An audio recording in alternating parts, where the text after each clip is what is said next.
Seja pela complexidade da narrativa, seja pelos temas sensíveis que muitas vezes para nós são gatilhos, seja exatamente por essa perspectiva de nos identificarmos com os temas tratados nos livros. Há livros que nos criam ali uma ligeira angústia, que são desconfortáveis de ler, e é exatamente sobre 3 desses livros que eu vou falar hoje.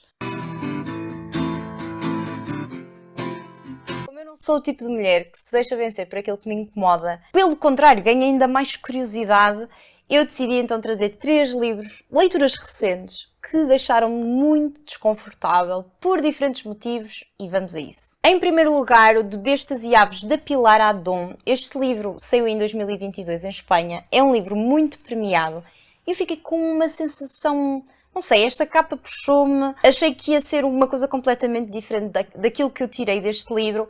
E a verdade é que, principalmente no início do livro, foi muito difícil eu entrar na história, tive a desistir deste livro. Foi um início do livro muito subjetivo, eram sobretudo descrições de espaços e de sensações físicas, muito uma reflexão de sensação, senti-me como no Piranesi, eu não sabia absolutamente nada daquilo que estava a acontecer, senti-me completamente perdida, mas só mesmo no início é que tive esta experiência. Depois, quando eu entro dentro da história e percebo qual é que é o fio condutor da narrativa, a experiência que eu tive foi completamente diferente e não foi este início que foi desconfortável nesta leitura. Foi todo o universo que a autora conseguiu criar e provavelmente por isso mesmo é que foi tão premiada. A história muito basicamente centra-se numa personagem feminina, uma protagonista, ela é pintora. Nós percebemos que ela está insatisfeita com a sua vida. Um dia ela coloca-se dentro do carro e vai a conduzir sem qualquer tipo de destino e fica sem gasolina. Percebe que entretanto vai anoitecer, precisa de pedir ajuda a alguém e dá por si numa casa. Esta casa é uma casa habitada exclusivamente por mulheres e por qualquer motivo esta pintora vai querer sair da casa, mas não consegue. Não é porque a obrigam fisicamente ou porque ela fisicamente não pode simplesmente sair da casa. É uma coisa muito mais profunda que a liga àquele ambiente, e o ambiente é um ambiente realmente muito estranho e desconfortável. Tudo dentro daquela casa parece quase passivo-agressivo, muito surreal. Um dos pormenores que realmente me incomodou muito neste livro é que sempre que ela questionava as outras mulheres ou as outras crianças, porque a casa também tinha crianças, sobre alguma coisa, elas respondiam-lhe sempre com uma nova pergunta ou com um assunto que não tinha nada a ver.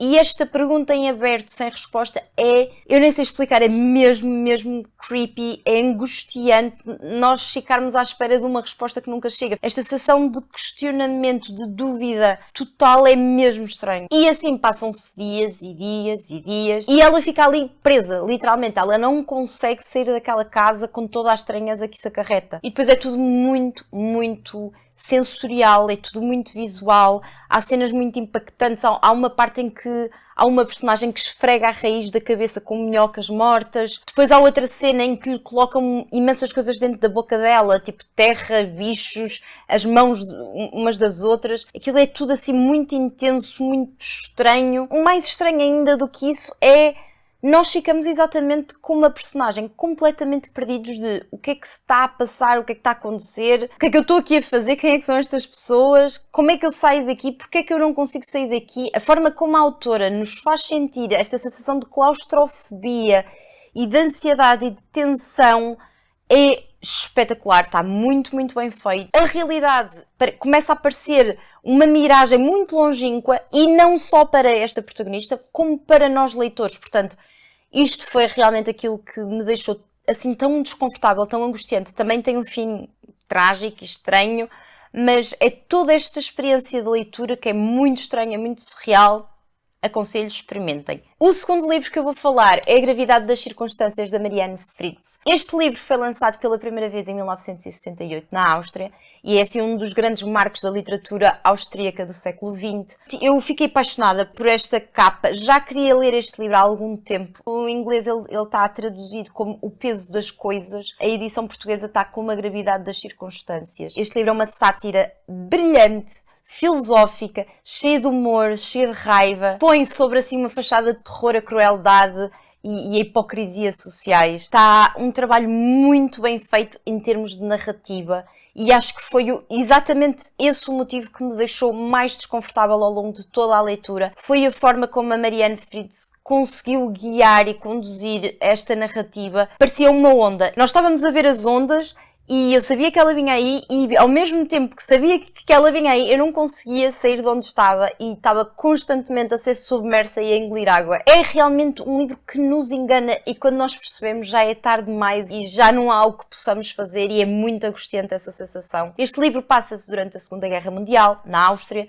e a nossa protagonista é a Berta, uma mulher que nós percebemos que está internada numa ala psiquiátrica. E nós vamos basicamente acompanhar a vida da Berta, a vida da família da Berta e de uma personagem muito invejosa que está ali perto da Berta, que é uma amiga, e todas as dinâmicas destas personagens e o peso efetivo que a gravidade das circunstâncias sociais, económicas e políticas tem na vida de cada uma destas personagens. Nós percebemos logo que se a Berta está numa ala psiquiátrica, algo aconteceu e é exatamente estas circunstâncias e o peso que as circunstâncias tiveram sobre a sua identidade e sobre a ideia que ela tem de existência. Basicamente foi demasiado para ela e nós vamos perceber o que é que aconteceu. Eu, no início deste livro, comecei a divertir-me imenso com estas personagens. Identifiquei-me com esta voz da autora muito irónica, com os defeitos imensos de todas estas personagens.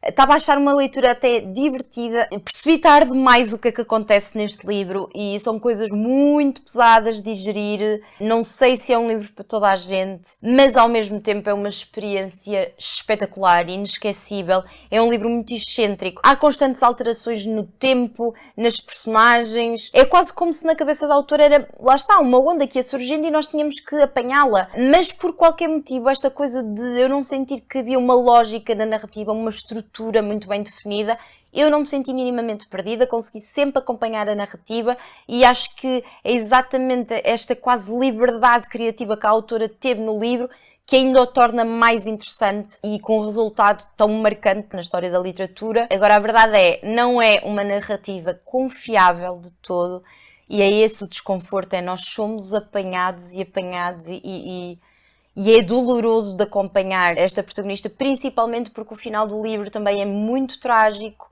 é terrível e é um livro doloroso de ler porque tem muitos altos e baixos e porque somos sempre apanhados, é o que eu digo, é esta sensação de eu não estava preparada para isto, eu já sabia que vinha aí uma coisa deste género, mas eu não estava minimamente preparada psicologicamente para isto. Faz-nos refletir muito sobre muitos temas que ultimamente se tem vindo a falar, principalmente naquilo que diz respeito à condição de mulher e às obrigações no papel da mulher. Se tiverem a oportunidade, leiam, porque é um livraço. E o terceiro livro que eu trago hoje é o Caruncho, da Leila Martínez, nesta edição lindíssima da Antígona. Pá, eles têm sempre um cuidado com as capas espetacular, eu adorei esta capa e acho que faz jus ao título e ao livro e a toda a temática deste livrinho. O livro começa com uma jovem que volta à casa da família, onde ela vive com a avó, e nós percebemos que algo muito grave aconteceu ali anteriormente. Está a haver assim um drama, é vizinhos, é jornalistas, toda a gente ali à porta de casa da família dela e nós percebemos que eventualmente aconteceu alguma coisa e que ela foi a culpada ou está a ser investigada por esse crime. A narrativa segue a voz de duas personagens, esta jovem e a sua avó, sendo que centra-se sempre muito, sendo uma voz, sendo a outra, em personagens femininas, seja a mãe desta jovem, que não é uma personagem ativa no livro, seja a bisavó desta jovem. É um livro em que a autora utiliza o terror para falar de machismo, de abusos,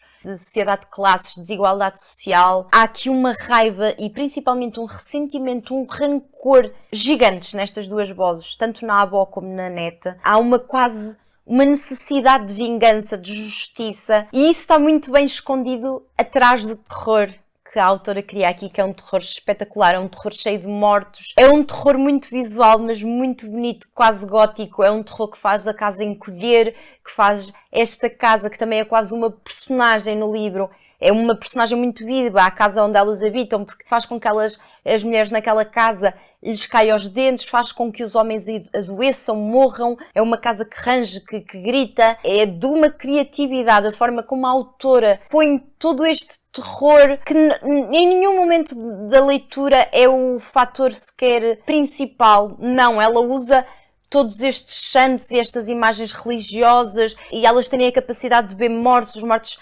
serem muito ativos no dia-a-dia destas duas personagens, não é de todo importante no sentido de nós focarmos a nossa atenção nisso. A ligação que ela faz ao sobrenatural é de uma naturalidade, a forma como a autora expõe todo este universo do sobrenatural está feito de uma forma espetacular, quando claramente os temas centrais são exatamente aquilo que nos prende a atenção ao livro. Nós acabamos por normalizar aquilo que deveria ser o inquietante, porque nós sabemos aquilo que é realmente inquietante. Estas mulheres são vítimas e, ao mesmo tempo, não são umas santas. Portanto, nós também queremos ver de que forma é que estas personagens se vão conseguir redimir ao longo do livro. Eu adorei, acho que a forma como ela critica certos temas, eu não faria melhor, está muito, muito bem executado o livro, mas é realmente desconfortável até que ponto é que estas personagens chegam. Há aqui muitos polos, mulheres, homens, ricos e pobres, e depois toda a injustiça